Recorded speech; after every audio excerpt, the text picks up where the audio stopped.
сайн байна уу? Өдрийн. Манай ихч чи юу нэг тийм дундаршгүй нэг тийм ирч хүчтэй юм шиг те. Хаан ч одоо ингээд уулцсан, хаан ч ингээд хамтарч ажилласан. Бүх зүйлээ ингээд хүн болгоно юм гоё ирч хүч өчөө явцдаг. Нэг тийм өөрөө яг л нэг ассан хүн баггүй. Тэгээд ихч маань одоо ингээд бид нар чи яаж байгаа нэг нутгийн хүмүүс байгаа юм. Тэгээ өөр хангай гэдэг. Энэ үстэй айгүй аминчхан штэ. Уулзаж тарахаар вау гэж тэрэлтэл айгүй дотн үнсэлгийн энэ хоёр чаа. Тэгээ ариун нэстэй ер нь бол яг манай гэр бүлийн хувьд хоёрын баяртай, жаргалтай ингээ тий мөч бүхэнд хажууд байж идэг.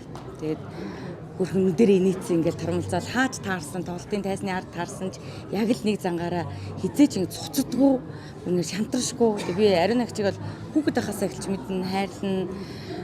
Blue jeans гэдэг дунд нь маш их хайртай байсан. Тэгэл ер нь бол дунд маш их дуртай, маш их шүтэж сонсож хайрладаг байсан.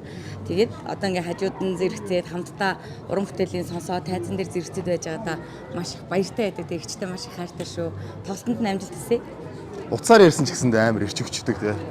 Уцаар яриад байна уу ч яг ngo за гэл тэндээс шууд амар мотивац аваад бүр ирч хүч авчдаг. Ийм л гоё эргэн тойрныхонд энерги ирч хүч өгсөн тийм эмхтэй шүү дээ манай гişч. Энэ бол ариун агчийн өгж байгаа зөвлөгөөнүүд бол маш үнэтэй байдаг. Яагаад тэгэхээр энэ урлагийн тайзан дээр одоо 40 жил явсан. Тэр дундаа бид ч урлагийн усуд учраас яг энэ уран бүтээл чиглэлээр маань та уран бүтээлч талаасаа гоё их зөвлөгөө өгдөг. Одоо ингүүл зүгээр байна, ийм хийвэл зүгээр байна гэдэг.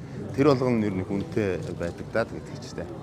Эдрээ ер нь уцаар уран бүтээлийн зөвлөгөө айгүй их авч байгаа харагддаг. Тэгээд ер нь ингээл таарж байхлаар ваа оноо чи ингэсэн мэн одоо энийг жоохон ангичуул яд юм аа гэдэг. Эмхтэн талаас айгүй зөвлөгөө өгдөг.